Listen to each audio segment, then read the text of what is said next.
네, 오늘 예배에 오신 모든 성도님들을 주님의 이름으로 사랑하고 축복합니다. 또 가정에서 예배하시는 성도님들을 또 주님의 이름으로 축복합니다. 우리 좌우에 계신 분과 서로 축복하겠습니다. 사랑하고 축복합니다. 사랑하고 축복합니다. 은혜 시간 되시길 바랍니다. 은혜 시간 되시길 바라겠습니다. 지난주 우리는 하늘의 영광 누리기에 대한 말씀을 함께 여러분과 생각을 했었습니다. 에베소서 2장 말씀이었는데요. 허물로 죽은 우리를 그리스도와 함께 살리셨고 너희는 은혜로 구원을 받은 것이라 또 함께 일으키사 그리스도 예수 안에서 함께 하늘에 앉히시니라는 이 말씀을 여러분과 함께 나눴죠. 우리의 신분이 어떤 신분이었는지 생각을 했었습니다. 예수님과 함께 죽었고 또 부활했을 뿐만 아니라 함께 일으키심을 받은 자로서 하늘에 앉혀진 자가 되었다. 앞으로 하늘에 앉혀질 자가 아니라 이미 하늘에 앉혀진 자로서 이 땅 가운데서 할렐루야 찬양하세. 내 모든 죄 사함 받고 주 예수와 동행하니 그 어디나 하늘나라. 그 하늘의 영광을 누리면서 살아갈 존재가 되었음을 함께 생각을 했습니다. 자, 그런데 우리의 고민은 우리의 신분이 이런 사람이 되었고 하나님의 은혜를 누리는 자가 됨으로 인해서 자, 우리의 삶이 기쁘고 감사가 넘치고 언제나 은혜 충만하면 좋겠지만 우리의 삶에서는 그렇지 못하고 때로는 힘들고 어려운 시간을 지나가게 된다라는 거죠. 여러분의 한 주간의 삶은 어떠하셨습니까? 우리 제자반 우리 집사님의 생활일기 중에 한 부분을 제가 잠깐 이렇게 읽어드리겠습니다. 이번 주 한 주 동안 내 욕심을 따라 사는 삶이 아니라 하나님과 동행하면 성령의 이끄심을 따라 삶으로 실천하기로 다짐을 하고 막상 생활 속의 삶을 보니 늘 똑같은 삶이었다.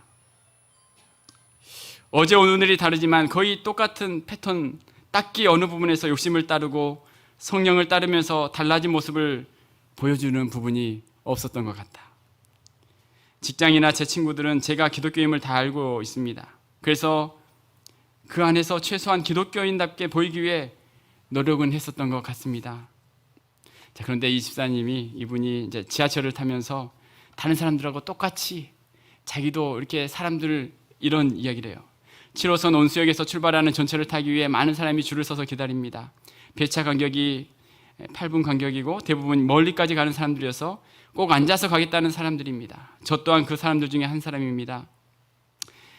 5번째 줄부터는 앉을 확률이 적어서 문이 열리면 사람을 밀고 뛰어서 앉습니다. 문이 열리고 막 뛰어서 자리를 앉는 자기 자신의 모습을 보고 정말 나도 똑같은 아줌마구나 라는 생각과 그 자리를 못 잡은 사람에게 미안함과 창피함이 몰려왔다라는 그런 어떤 고백이었습니다. 5분만 일찍 나오면 되는데 다음 차를 타면 되는데 내 앞에 편안함을 따라 열심히 뛰는 나의 모습을 보면서 내 의지로 성령의 이끄심을 따라 사는 것이 아니라 성령님이 나를 이끌어 주셔야 하는 것을 깨달았다. 이제 그런 어떤 생활일기의 고백이었어요. 이 땅을 살아가면서 정말 우리 모두가 정말 하나님의 영광을 누리면서 그런 믿음의 삶을 살아가면 좋겠지만 우리가 그 하나님의 영광을 또 경험하지 못하면서 살아갈 때가 많다라는 거죠. 자, 오늘 말씀에서 이 부분에 대한 말씀을 우리에게 하고 있습니다. 예수님은 때가 찼고 하나님의 나라가 가까웠으니 회개하고 복음을 믿으라라고 이렇게 말씀을 합니다. 때가 찼다라는 것은 예언되어 있는 말씀이 성취된 때, 구약에서부터 말씀하신 그때, 하나님의 시간 계획이 성취되는 그때가 되었다. 그 오랫동안 예언되었던 그 성취의 때가 바로 이때이고, 자, 그로 인해서 하나님의 나라가 가까이 왔다라고 말씀을 합니다. 하나님의 통치하는 나라, 하나님께서 다스리시는 그 나라가 가까이 왔다. 자, 그래서 회개하고 복음을 믿어야 한다라고 말씀하고 있는데요. 자, 오늘 말씀에서 우리에게 가르쳐주고자 하시는 메시지는 무엇인지 함께 생각을 해보기를 원합니다. 자, 첫 번째 여러분과 함께 생각할 것은 하나님의 나라가 가까이 왔느니라 말씀합니다. 우리 같이 한번 읽어보겠습니다. 시작. 하나님의 나라가 가까이. 네, 우리 14절과 15절 말씀 우리 같이 함께 14절과 15절 같이 함께 읽겠습니다. 한번 읽겠습니다. 시작.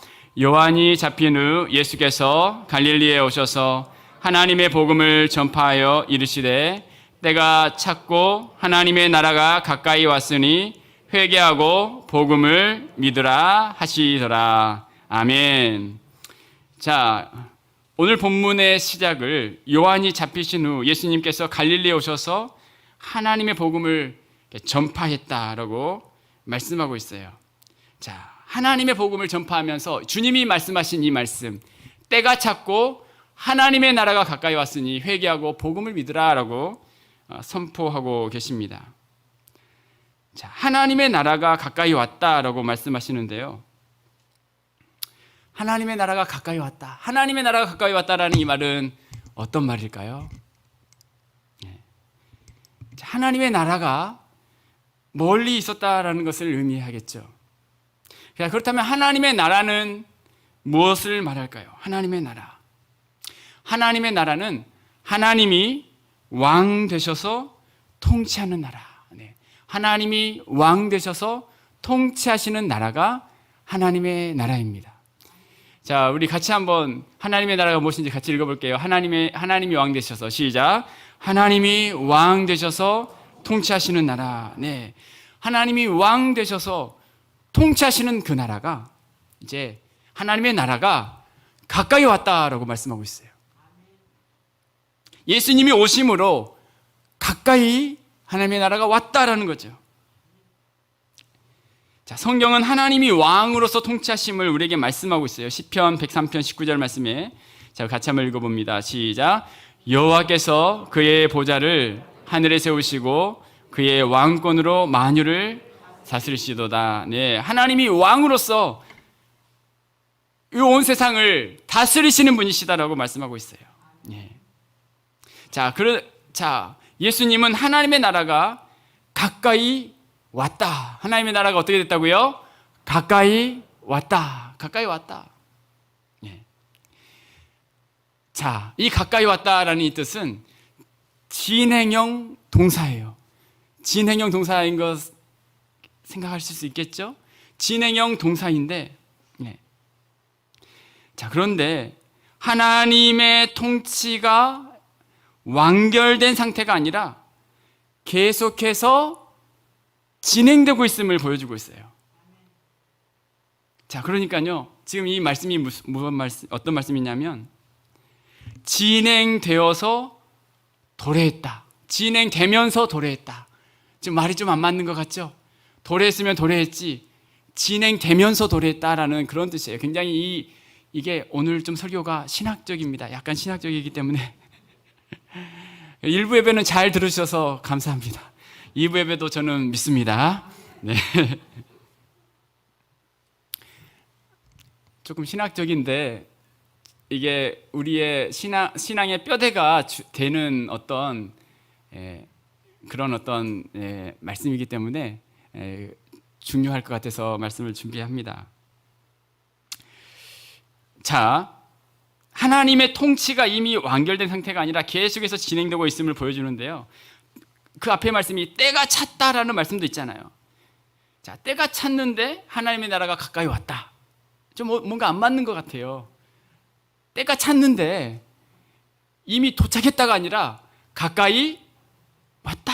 좀 뭔가 안 맞죠. 진행되면서 도래했다라는 뜻인데, 자, 이 부분을 양영유 교수님은 이렇게 이야기합니다.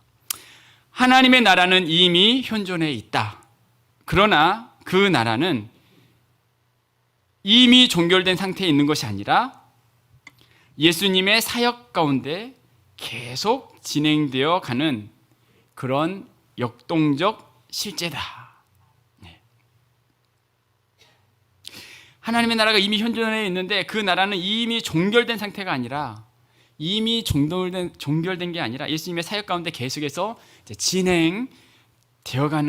진행되어가고 있는 실제이다라고 이야기를 하고 있어요. 자, 예수님이 하나님의 나라가 가까이 왔다라고 이야기하는 것은 이전에는 멀리 있었다라는 그런 의미입니다. 하나님의 통치하심이 있었지만 인류에게 멀리 있었어. 하나님의 나라가 멀리 있었다라는 것은 그 멀리 있는 거, 하나님의 통치가 멀어져 있는 것은 비극이죠. 자, 우리 옆에 분에게 한번 이렇게 축복해 볼까요? 하나님과 멀어진 것이 비극입니다. 하나님과 멀어지는 것이, 하나님과 멀어지는 게 비극이고 하나님과 가까워지는 것이 무엇일까요? 축복이에요. 네. 하나님과 가까이 있는 것이 축복인 줄로 믿습니다. 하나님과 가까이 있는 게 축복이고 멀어져 있는 것은 비극이에요. 그런데 예수님이 오셔서 하나님의 나라가 어떻게 됐다고요? 가까이 왔다. 그러면 그건 축복일까요? 뭘까요? 축복이죠. 축복입니다. 예수님이 하나님의 나라가 가까이 왔다는 것은 축복이에요. 자, 그런데 왜 하나님의 나라가 멀어져 있었을까요? 왜 그런 비극적인 상황이 있었을까요? 에덴 동산은 하나님의 나라가 하나님이 통치하시는 그곳이 가깝습니까? 뭡니까? 매우 가깝죠. 가장 가깝죠. 하나님이 통치한 곳이 가장 가까워요. 하나님과 하나님의 통치가 직접적으로 있었고 거기에는 질병도 없었고요. 아픔도 없었고 슬픔도 없었고 어떤 종류의 깨어진 관계도 없는 곳이 에덴 동산이었어요. 하나님의 왕되심이 가장 아름답게 이루어지는 곳이었어요. 그런데 무엇이 문제였을까요? 죄예요. 죄로 인해서 하나님과의 관계가 깨어지고 하나님의 왕되심을 거부하게 되고 하나님의 왕되심이 거부가 되고 하나님의 통치가 가까워진 게 아니라 그 이후부터는 어떻게 되죠? 멀어지죠. 비극적인 삶이 되죠. 허무한 데 사람들이 굴복하죠. 창세기 3장 17절 말씀에 이렇게 이야기해요. 아담에게 이르시되 내가 내 아내의 말을 듣고 내가 내게 먹지 말라 한 나무의 열매를 먹었은즉, 자, 죄를 범했은즉 땅은 너로 말미암아 어떻게 됩니까? 저주를 받고 너는 내 평생에 수고하여야 그 소산을 먹을 것이라. 땅이 내게 무엇을 낼 것이다? 가시덤불과 엉겅퀴를 낼 것이라. 내가 먹을 것은 밭의 채소인즉 너가 흙으로 돌아갈 때까지 얼굴에 땀을 흘려야 먹을 것을 먹으리니 내가 그것에서 취함을 입었음이라. 너는 흙이니 흙으로 돌아갈 것이니라. 자, 에덴 동산에서 죄를 범함으로 인해서 하나님의 통치가 멀어진 것입니다. 하나님의 어떤 다스리심을 멀리하게 된 것이죠. 관계가 깨어집니다. 하나님과의 관계가 깨어지고 내 자신을 바라보는 시선이 왜곡되고 사람들과의 관계, 가장 가까운 남편과 아내에 대해서도 저 사람 때문이다라고 이야기하는 사람들과의 관계가 깨어지고 자연과의 관계도 깨어지죠. 모든 관계가 깨어지는 것이 죄로부터였고 그로 인해서 하나님의 통치가 멀어져 있었던, 멀리 있었던 비참함의 삶을 살았던 거죠. 로마서 8장 20절에 보면 피조물이 허무한 데 굴복하는 것은 자기 뜻이 아니요 오직 굴복하게 하시는 이로 말미암음이라. 그 바라는 것은 피조물도 썩어짐의 종노릇한 데서 해방되어 하나님의 자녀들의 영광의 자유에 이르는 것이니라. 모든 피조물들이 썩어짐의 종노릇하고 있음으로 인해서 이들이 바라는 것은 거기서 해방되기를 원했다라는 거예요. 자, 해방되기를 원하고 있어요. 그런데 하나님의 통치가 멀어짐으로 인해서 전쟁과 기근, 빈곤과 절망, 기근과 역병, 노화와 죽음이 이들에게 찾아오게 됐어요. 이것이 인류의 역사이기 때문에 메시아가 언제 오실까? 우리의 구원자가 언제 오실까? 사람들은 기대했던 것입니다. 이것이 예수님이 오시기 전의 상황이었어요. 때가 참에 하나님의 나라가 가까이 왔느니라 라는 것이에요.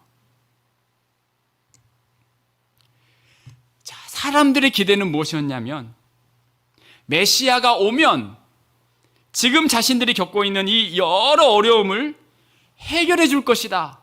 그것이 그들의 소망이었어요. 그래서 구약 성경에서도 보면 선지자들을 통해서 예언합니다. 메시아가 장차 오실 것이다.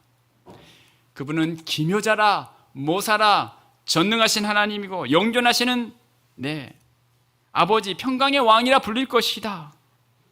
모든 세상이 흥왕케 되고 메시아가 오면 완전히 치유되고 회복될 것이다. 이런 기대감이 사람들에게 있었던 것입니다.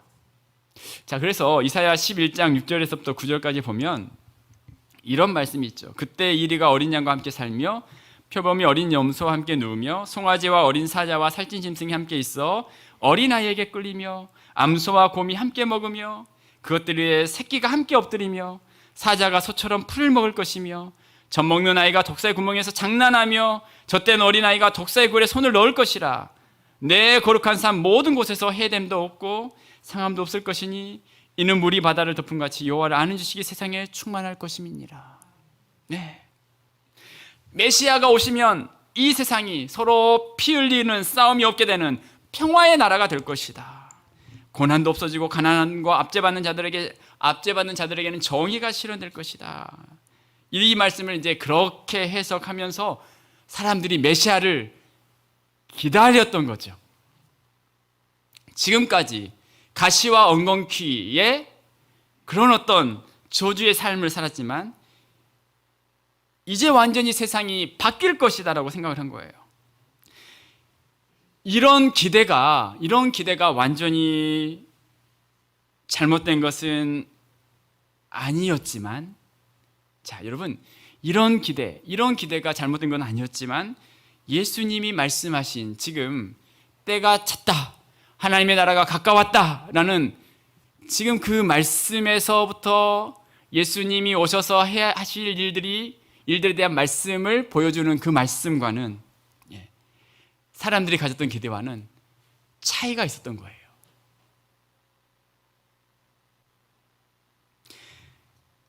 자, 예수님은 이들의 기대와 같이 자신이 하나님이 보내신 분이고 구약에서 예언된 분이라는 것을 말씀하셨어요. 예수님은 메시아다 말씀하셨어요. 그런데 문제는 이들이 기대했던 메시아의 모습이 아닌 주님은 다른 말씀을 하셨다는 거예요. 이들이 기대한 메시아가 오면 자신들이 바라던 세상으로 변해야 하는데 이들이 고대하는 방식이 아님을 드러냅니다. 메시아가 오는 것은 맞는데 이들이 동경하는 모습과는 거리가 있었던 거죠. 자, 그 예수님의 오늘 이 때가 찼고 하나님의 나라가 가까웠다라는 이 말씀이 어떤 의미가 있을까요? 자, 두 번째 단락입니다.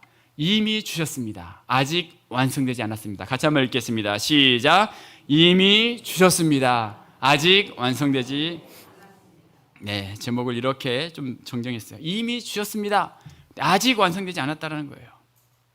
자, 예수님 당시 장차 임할 하나님 나라를 믿는 사람들의 생각은 하나님의 나라는 이런 것이었어요. 지금 우리가 죄와 악과 죽음 시대에 살고 있는데 메시아가 오시면 그 시대는 완전히 지나가고 하나님의 나라의 새 시대가 될 것이다 라는 생각이었어요. 자, 그래서 이 도표를 보면 자, 이런 도표를 볼 수 있어요.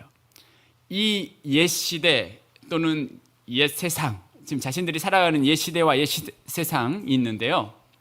메시아의 강림이 되면 장차 올 새 시대와 세상, 장차 올 새 시대와 세상이 새로운 이 옛 시대와는 완전히 바뀌는 새로운 시대가, 새로운 변혁이 일어날 것이다. 과거의 것과는 완전히 다른 질적으로 상상을 초월하는 그런 세상이 펼쳐질 것이다라고 기대했다는 거예요. 그런데 이것은 절반은 맞았지만 절반은 맞지 않았던 것입니다. 예수님은 구약에서 예언하신 메시아입니다. 그리고 우리의 구원자로 이 땅 가운데 오셨고 예수님의 오심은 구약의 많은 성경이 예언하고 가르치는 것이 맞습니다. 예수님 자신도 선지자들이 예언한 메시아라고 말씀하시죠. 자, 그런데 예수님은 자신이 오신 것에 대해서 하나님의 나라가 가까이 왔다라고 표현하고 있어요. 한번 저를 한번 따라할까요? 하나님의 나라가 가까이 왔느니라. 네, 우리가 시작할 때 조금 어려운 말을 했잖아요. 뭐 교수님이 어떤 이야기를 했다라는 거. 그게 뭐 이게 왜 이렇게 방대한 분량의 어떤 자료들이 이렇게 필요한 것이냐면, 자, 이 하나님의 나라가 가까이 왔느니라라는 이 표현이 지금 사람들이 생각하는 하나님의 나라를 이렇게 생각했었는데 예수님은 두 가지를 함께 말씀하는 거예요. 메시아로서 자신이 오심으로 인하여서 하나님의 나라가 이미 도래했다라는 것과 완전히 임하지 않았으니 제자들에게 그 나라가 임하게 해달라고 기도를 또한 요구하고 있다라는 거죠. 자, 무슨 말이냐면 누가복음 17장 20절 같이 한번 읽어볼까요? 함께 읽겠습니다. 시작. 바리새인들이 하나님의 나라가 어느 때에 임하나이까 묻거늘 예수께서 대답하여 이르시되 하나님의 나라는 볼 수 있게 임하는 것이 아니요 또 여기 있다 저기 있다고도 못하리니 하나님의 나라는 너희 안에 있느니라. 아멘. 예수님이 오심으로 인하여서 하나님의 나라가 너희 안에 있다. 하나님의 통치하는 나라가 이제 너희 가운데 임하게 될 것이다라고 말씀하고 있어요. 하나님의 통치가, 자, 우리 옆에 분에게 이렇게 축복합니다. 예수님의 오심으로 하나님의 통치가 우리 가운데 함께 하십니다. 시작. 예수님의 오심으로 하나님의 통치가 우리 가운데 함께 하십니다. 네, 예수님은 이걸 말씀하셨어요. 분명히 이걸 말씀하셨죠. 그런데 또 한 가지는 뭐냐면 마태복음 6장 10절 말씀에 이렇게 이야기합니다. 같이 읽겠습니다. 시작. 나라가 임하시오며 뜻이 하늘에서 이루어진 것 같이 땅에서도. 자, 이 말씀은 우리가 언제 하는 말씀이죠? 주기도문 때 하늘에 계신 우리 아버지여 이름이 거룩히 여기심을 받으시오며 나라가 임하시오며 뜻이 하늘에서 이룬 것 같이 땅에서도. 자, 이것은 기도죠. 하나님의 나라가 임하시기를 원합니다라고 기도하고 있죠. 이렇게 기도하라는 거죠. 자, 지금 그렇다면 하나님의 통치가 임했습니다 라고 이야기했는데 하나님이 통치하여 주옵소서라고 기도하라는 거예요. 무슨 말일까요? 아직 완전히 이루어지지 않았다라는 거죠. 양용희 교수의 말처럼 하나님의 나라는 이미 현존에 있다. 그러나 그 나라는 이미 종결된 상태에 있는 게 아니라 예수님의 사역 가운데 계속 진행되어 가는 그런 역동적 실체다. 자, 또 다른 구절을 보면 요한복음 11장 25절부터 보면 주님은 너무나 놀라운 말씀하시죠. 나를 믿는 자는 죄에서 구원을 받을 것이다 라는 분명한 선언을 하십니다. 같이 읽겠습니다. 시작. 예수께서 이르시되 나는 부활이요 생명이니 나를 믿는 자는 죽어도 살겠고 무릇 살아서 나를 믿는 자는 영원히 죽지 아니하리니 이것을 내가 믿느냐. 자, 아멘. 자, 예수님을 믿는 자는 구원을 허락해 주신 줄로 믿습니다. 지금 하나님께서 우리에게 구원을 약속해 주신 줄로 믿습니다. 이미 임한 거죠. 이미 하나님의 나라가 임했어요. 자, 그런데 또 어떤 말씀이 있냐면 마태복음 25장 34절에 그때에 임금이 그 오른편에 있는 자들에게 이르시되 내 아버지께 복받을 자들이여 나와 창세로부터 너희를 위하여 예비된 나라를 상속받으라. 이 말이 무엇이냐면 창세로부터 너희를 위하여 예비된 나라가 최후 심판의 날이 되어서야 그 나라가 주어질 것이다 라는 말씀이죠. 최후 심판의 날, 그때까지 하나님의 나라가 임하옵소서라고 기도하면서 살아가라는 거예요. 예수님은 또한 하나님 나라를 씨와 같다라고 이야기했어요. 씨. 마태복음 13장 31절에 보면 또 비유를 들어 이르시되 천국은 마치 사람이 자기 밭에 갖다 심은 겨자씨 하늘 같으니 천국이 하나님의 나라가 겨자씨 하늘 같다라는 거예요. 이 모든 씨보다 작은 것이로되 이는 모든 씨보다 작은 것이로되 자란 후에는 풀보다 커서 나무가 되매 공중의 새들이 와서 그 가지에 깃들이느니라. 인간의 눈에 보이지 않도록 몰래 자라지만 결국은 다 자라면 가장 큰 나무가 될 것이다. 하나님의 나라는 씨와 같이 숨겨져 있는 것이고 결국 다 자라면 가장 큰 나무가 된다라는 거예요. 자, 우리 첫 번째 표를 보았는데 두 번째 표를 한번 보여드리겠습니다. 두 번째 표. 예수님이 말씀하시는 하나님의 나라, 하나님의 나라가 가까웠느니라라는 이 말씀이 어떤 표로 우리가 이해를 해야 되냐면 밑에 검정색 글의 선이 있죠. 이 시대 또는 세상입니다. 지금 우리가 살아가는 이 시대, 여러분 우리가 지금 이 시대에 살아가고 있죠. 이 시대에 살아갔는데 예수님이 예수님이 오셨어요. 그리고 예수님이 부활하셨어요. 그리고 나서 이 세상은 어떻습니까? 예수님의 재림의 때까지 계속 진행되고 있죠. 네. 예수님이 오셔서도 여전히 이 세상은 계속 진행되고 있습니다. 예. 자, 위에 선은 무엇이냐면 장차 올 시대 또는 세상이에요. 장차 올 시대와 세상은 언제부터 시작이 되냐면 예수님이 오셨을 때, 그때도 장차 올 시대가 시작이 된 거예요. 하나님의 나라가 가까웠느니라, 그 말씀. 자, 그리고 예수님의 재림이 되면 이 시대 또는 세상은 멈춰지게 되죠. 그런데 장차 올 시대와 세상만이 이제 예수님의 재림 이후에는 자, 흘러가게 되겠죠.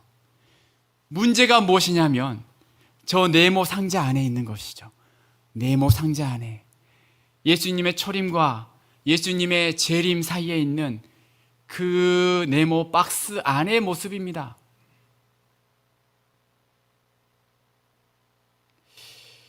자, 예수님의 초림과 재림 사이에는 이 시대의 세상과 장차 올 시대와 세상이 함께 공존하고 있는 거예요. 네. 자, 조금 더 제가 설명을 하면 신학적으로 이런 이야기를 영어 표현으로 already but not yet 이라는 표현이에요. already 이미, but 그러나 not yet 아직이라는 말이에요. 이미 그러나 아직. 이미 하나님의 나라가 임했지만 아직 완성되지 않았다. 자, 한번 저를 한번 따라할까요? 이미 임했지만 아직 완성되지 않았습니다. 이미 임했지만 아직 완성되지 않았습니다. 자, 제가 이 말씀을 왜 이렇게 길게 이야기를 하냐면 우리가 지난주 말씀을 우리가 들으면서 영생을 맛보며 주와 함께 살리라. 오늘도 내일도 주와 함께 살리라. 하늘에 우리가 앉혀진 존재로서 이와 같은 영생을 맛보면서 오늘 이 시대 속에서 주님과 함께 기쁨과 감사의 삶을 우리가 살아갈 존재가 되었다. 그렇게 우리가 이제 말씀으로 우리가 생각을 했는데 왜 우리의 삶은 여전히 어려울까요? 왜 고난과 불행이 여전히 우리 가운데 있을까요? 왜 우리의 문제는 아직도 해결되지 않고 답답하고 또 힘겨워하고 그런 시간을 보낼까요? 이것 때문입니다. 주님이 오늘 지금 이 말씀하신 하나님의 나라가 가까웠느니라 이 말씀인 것이죠. 예수님의 오심으로 인해 이미 하나님의 나라가 이 땅에 임하였지만 여전히 우리는 모든 문제가 해결되지 않은 세상 속에서, 현 시대의 세상 속에서 예수님의 재림 때까지는 그 시대를 우리는 살아가고 있어요. 장차 올 하나님의 나라도 여전히 이 땅 가운데 지금 이미 임했어요. 그러나 우리가 살아가는 이 세상도 여전히 함께 존재하면서 살아가는 것.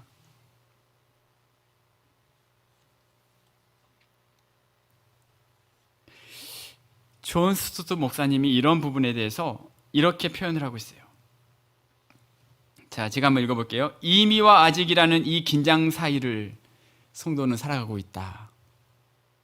이미의 하나님 나라를, 자, 이미의 하나님 나라, 이미 임했다라는 그 하나님의 나라를 지나치게 강조하고 아직을 배제한다면, 자, 무슨 말인지 아시겠습니까? 이미의 하나님 나라를 지나치게 강조하고 아직 임하지 않는 하나님 나라를 배제한다면 이미 하나님 나라가 임했는데, 그렇죠? 우리는 모든 문제가 즉각적으로 해결되기를 기대하며 그렇게 되지 않으면 고난과 불행 앞에서 낙심하고 만다라는 거예요. 자, 이해가 되시죠? 이미의 하나님 나라를 강조만 하면 고난 속에서 우리는 낙심할 것이다. 그런데 아직의 하나님 나라에 우리가 집중하면, 이미를 외면해버리면, 이미 하나님 나라가 우리에게 임한 것에 대해서는 생각하지 않고 아직 이루어지지 않는 그 하나님의 나라만을 생각한다면, 자, 우리의 삶의 변화, 우리의 삶의 변화에 대해서 우리의 삶은 변할 수 없는 존재야. 이미 임했는데, 이미 하나님이 은혜를 주셨는데 그것을 생각하지 않고 아직에 대한 것만 생각을 하면 비관하는 존재가 된다라고 이야기하고 있어요. 여러분, 무슨 말씀인지 이해가 되신가요? 네, 지금 이 신학자가 이런 이야기를 한 이유가 뭔지 이해가 되신가요? 네. 자, 우리 옆에 분에게 이렇게 축복하겠습니다. 이미 주셨습니다. 아직 완성되지 않았습니다. 시작. 이미 주셨습니다. 아직. 이게 굉장히 중요하다는 거예요. 이미 주셨습니다만 생각을 하면, 자, 예를 들어서 하나님을 아는 지식에 대해서 사람들은 아무도 진리를 확실히 알 수 없다라고 주장하지만, 하나님은 이미 우리에게 하나님을 아는 지식을 어떻게 했어요? 주셨습니다. 네. 하나님은 이미 하나님을 아는 지식을 이미 주셨습니다. 예수님이 오심으로 이미 우리에게 주셨습니다. 그러나 이 땅은 어떤 땅이죠? 우리는 어떤 존재이죠? 우리는 그 말씀을 완전히 이해할 수 없는, 아직 우리는 연약한 존재들이죠. 그래서 내가 다 이해하지 못하고, 하나님의 말씀을 다 이해하지 못하고, 또 누군가가 다 이해하지 못한다 할지라도 열린 마음으로, 아직 완성되지 않았습니다. 네. 이미 주셨습니다. 아직 완성되지 않았습니다. 내 삶의 개인의 변화와 성장 어떻습니까? 내 삶의 개인의 변화와 성장, 성령께서 이미 우리 안에 오셔서 베드로 사도가 이야기한 것처럼 신성한 성품에 참여하는 자가 이미 우리는 되었습니다. 이미 그 하나님의 성품에 참여한 자가 되었습니다.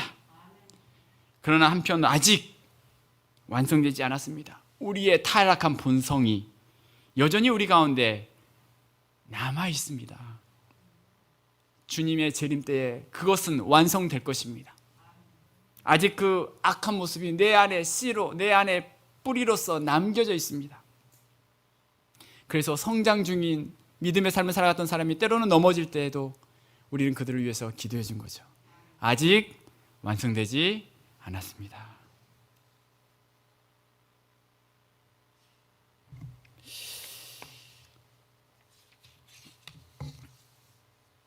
네, 이미와 아직의 긴장 속에 우리가 살아가는데요, 우리가 좀 전에 읽었던 이사야 11장 6절부터 9절까지 말씀을, 자, 이런 관점에서 우리가 한번 이사야 말씀을 한번 읽는 거죠. 여러분, 이사야 11장 6절에서 9절 말씀 같이 한번 볼까요? 자, 시작. 그때에 이리가 어린 양과 함께 살며 표범이 어린 염소와 함께 누우며 송아지와 어린 사자와 살진 짐승이 함께 있어 어린아이에게 끌리며 암소와 곰이 함께 먹으며 그것들의 새끼가 함께 엎드리며 사자가 소처럼 풀을 먹을 것이며 젖먹는 아이가 독사의 구멍에서 장난하며 젖된 어린아이가 독사의 굴에 손을 넣을 것이라. 내 거룩한 산 모든 곳에서 해됨도 없고 상함도 없을 것이니 이는 물이 바다를 덮음같이 여호와를 아는 지식이 세상에 충만할 것임이니라. 아멘. 자, 이 말씀을 우리가 어떤 관점으로 읽어야 할까요? 당시 메시아를 기다렸던 사람들은 아까 그 처음 그림처럼, 처음 그래프처럼 그리스도가 오시면 이런 세상이 될 것이라고 단언을 했어요. 모두가 평화로운 세상이 될 거야. 그런 메시아를 기대했지만 그렇지 않음으로 인해서 예수님을 십자가에 못 박습니다. 자, 이 말씀의 궁극적인 완성은 예수님의 재림의 때에 궁극적으로 이렇게 완성이 되겠죠.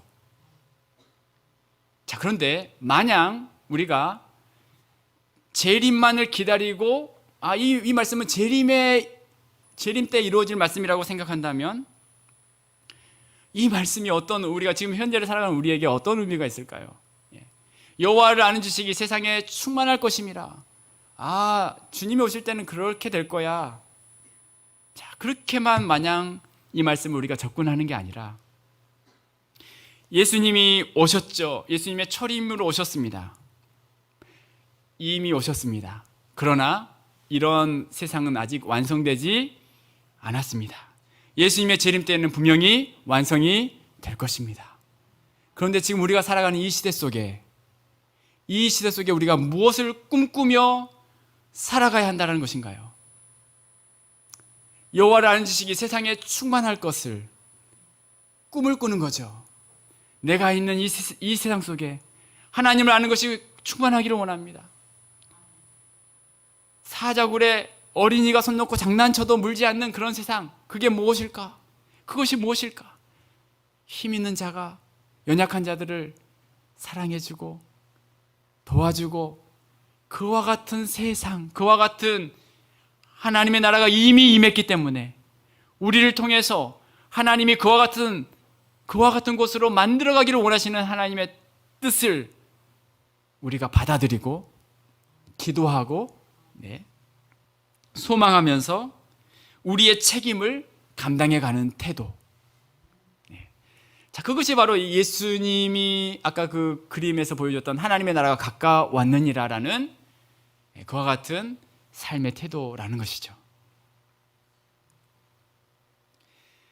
하나님을 믿는데 내가 변화되는 게 별로 없는 것 같아요.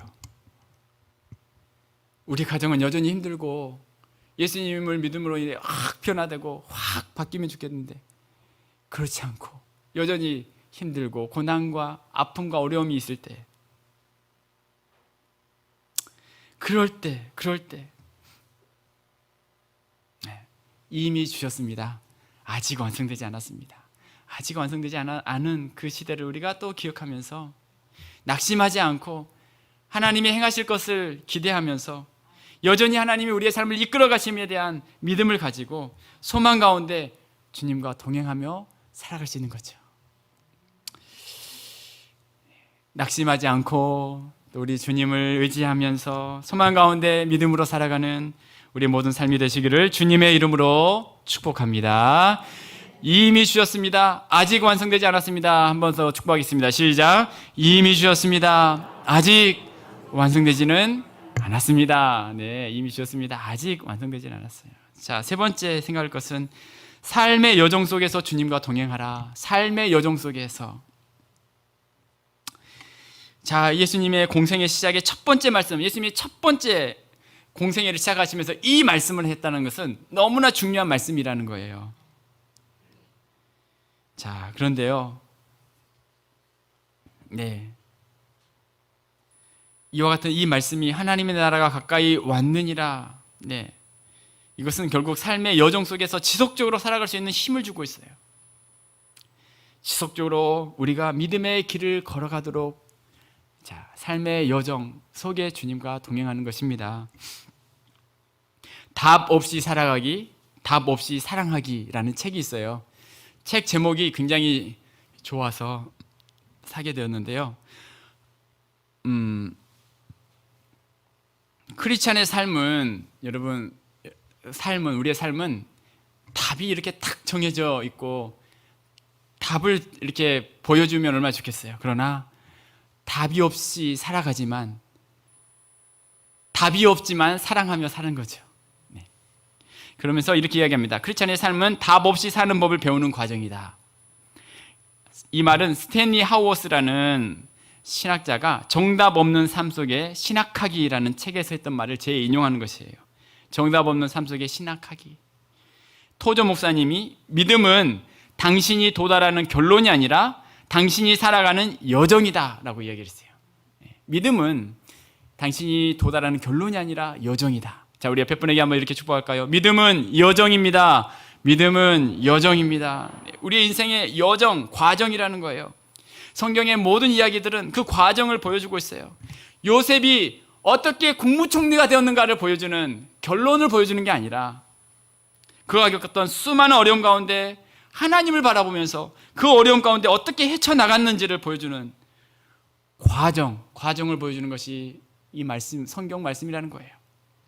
나오미와 룻이 결국 보아스를 만나서 행복한 삶을 살게 됐다, 결론을 보여주는 게 아니라 자신의 인생이 마라와 같이 고통의 삶이었지만 그 모든 과정 가운데 어떻게 그 하나님을 의지하면서 믿음의 삶을 살았는지를 보여주는, 당시 보기에는 답이 없어 보이지만 답 없이 살아가기, 그러나 사랑하면서 살아갔던 그 믿음의 과정을, 삶의 과정을 보여주고 있다라는 거죠. 날마다 숨쉬는 순간마다라는 찬양 아시죠? 그 찬양의 3절에는 이렇게 고백합니다. 인생의 어려운 순간마다 주의 약속 생각해보네. 내 마음속에 믿음 잃지 않고 말씀 속에 위로를 얻네. 주님의 도우심 바라보며 모든 어려움 이기도다. 흘러가는 순간마다 주님 약속 새겨봅니다. 인생의 어려운 순간마다 주의 약속을 생각한다라고 이 작사자가 고백을 하는데, 이분의 아버지가 목사님이었어요. 그런데 아버지와 함께 배를 타고 가던 중 사고로 배가 침몰하게 되었고, 결국 눈앞에서 아버지가 죽는 모습을 보아야 했어요. 그 후에 쓴 시가 바로 이 날마다 숨쉬는 순간마다 내 앞에 어려운 일 보내. 그러나 인생의 모든 순간마다 주님의 약속을 새겨봅니다 라는 고백을 하고 있는 것입니다.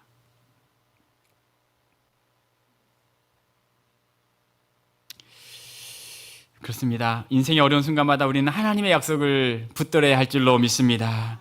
그 속에서 믿음을 잃지 않고 살아가야 할 줄로 믿습니다. 하나님의 약속의 말씀을 붙잡고 살아가는 거예요. 이것이 인생의 여정 속에 성도들이 행해야 하는 삶입니다. 그리고 이런 세상 속에서도 하늘의 영광을 누리도록 주님과 교제하며 믿음의 길을 걸어갈 수 있게 하신 것입니다. 사랑하는 여러분, 이와 같은 세상 우리가 살아갑니다. 이와 같은 세상 살아가지만 우리가 기대한 대로 이루어지지 않는 그 같은 세상 가운데 살아갈지라도 이번 한 주간도 주님과 동행함으로 주님의 은혜를 구함으로 주님의 은혜를 풍성하게 누리면서 믿음의 길을 걸어가는 우리 모든 삶이 되시기를 주님의 이름으로 축원합니다. 아멘. 옆에 분에게 이렇게 한번 더 축복하겠습니다. 이미 주셨습니다. 그러나 완성되지 않았습니다. 이미 주셨습니다. 완성되지는 않았습니다. 하나님 함께하여 주실 줄로 믿습니다. 기도하겠습니다.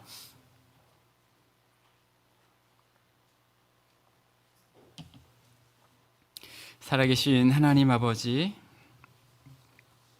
감사합니다. 여전히 우리는 이 땅의 어려움 가운데 살아가고 있습니다.